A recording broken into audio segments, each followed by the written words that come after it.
So I'm here on a plane with James Weatherson from Virgin America. James, explain what you do.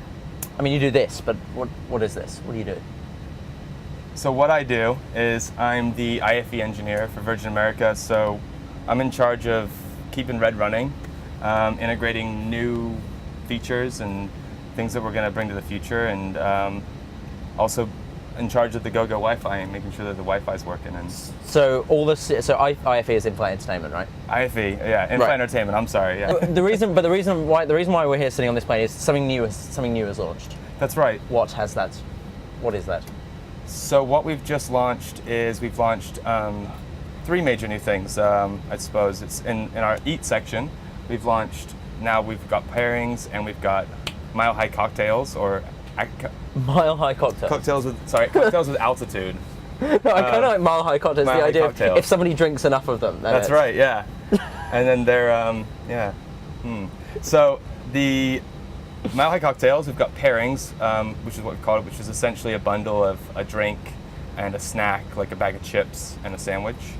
And then we've revolutionary. Yeah, it's pretty new. What's cool? What's cool? Okay, yeah. So we've done that. We've got we've improved the Sat TV significantly, the way it tracks the satellite, and we've changed. Because it used to cut out, and it used to be a bit unreliable. It used to cut out a bit. What have you done to fix that? So what we've done is we've had two different antennas, and so now we've got all the fleet have the same antenna, and that antenna needed different software, and the software was a bit behind. So now the software's caught up, and what that does is it gives sends the right amount of power, and it sends the right amount of for the diameter of the antenna, it now controls it accurately, so it tracks the satellite much more accurately, and we're seeing significant improvement on the TV on those planes that have the new software. Fine, and Google Maps, you mentioned. Google Maps. So what we've done... You already had Google Maps. We've had them. We've now improved the tiles by going to terrain view. And the transparencies and the 8 different zoom levels now it just works a bit faster and everything looks nicer. And it's when you're flying at 35,000 feet, it's a lot more applicable seeing mountain ranges and canyons, and you know, you can is that Mount Hood out there, and you could you can now go in. You can zoom in, see the altitude you're at, see the terrain, and think, no, we'll probably be fine. We'll probably make it over that. Because that's something that I'd want to do. I like to just check that we're flying at an appropriate height for the terrain. It's a comfort zone, yeah. That, and it also gives you your speed and your time to destination. So it's always done that, but. So when is it going to be interactive? When will I be able to actually control the plane from my seat? Right. I mean, I'm happy to pay for that feature, but I'd like to... We'll have to take it in turns, but we'll work on that. I mean...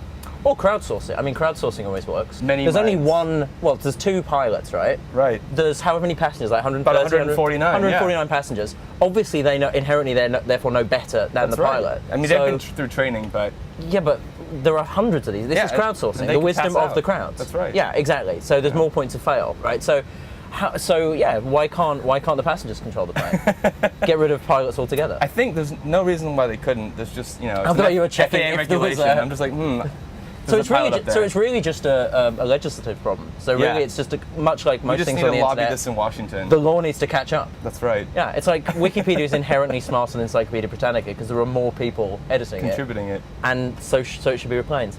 SkyMall. Tell me about SkyMall. So it sounds so SkyMall, for those. And it's relatively new to me. When I'm not from America, and this one of my favorite things about America is this crap that you can buy in the air. Presumably because of the altitude, people become dumber, and they think they need like a guinea pig warmer at 36,000 feet.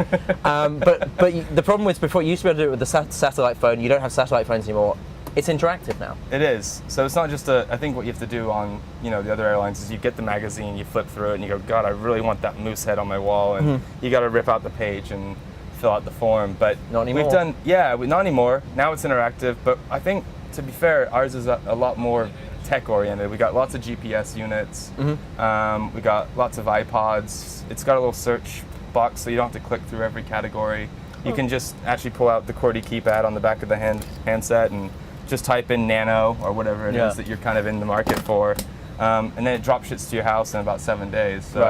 So one question that I had, which is from a group of TechCrunch people flew on Virgin America to New York for our Disrupt conference a while back, and we had this theory, and we didn't know if it was just our imagination, but it seemed that the further you get back in the plane, the crappier the Wi-Fi gets. Like, it's really good at the front, but it ggets crappier in the back. Is there anything in that? There shouldn't be. No, I mean the way it's set up, we have one access point in the front, we have one in the back. So for only a, I don't know how. And where are they connecting to? Is this a satellite thing?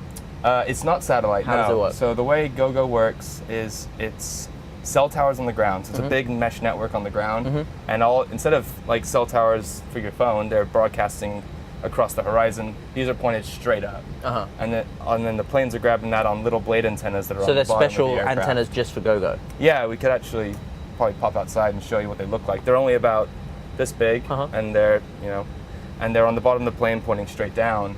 And so they're picking up sort of a 3G signal, and then that's distributing through the 2 access points throughout the whole cabin. And we have a leak line down the middle that's leaking out the So there should be no reason 211G. Yeah, so it shouldn't make a difference. They've got intelligent algorithms that are looking at traffic shaping so that if someone's on Skype, if they're doing it through a VPN, we can't see it, but there is still something looking at the amount of kilobits that are coming in and out. Yep. And if it's too much, we do actually cut users that are too hungry. So I don't know, chat roulette might have been. It's probably, you had half of the internet on that flight. James, thank you very much for taking the time to talk to us. No problem. Look forward to being on a flight and ordering some crap from SkyMall. Oh yeah, I highly encourage it. Thanks. Thanks, Paul.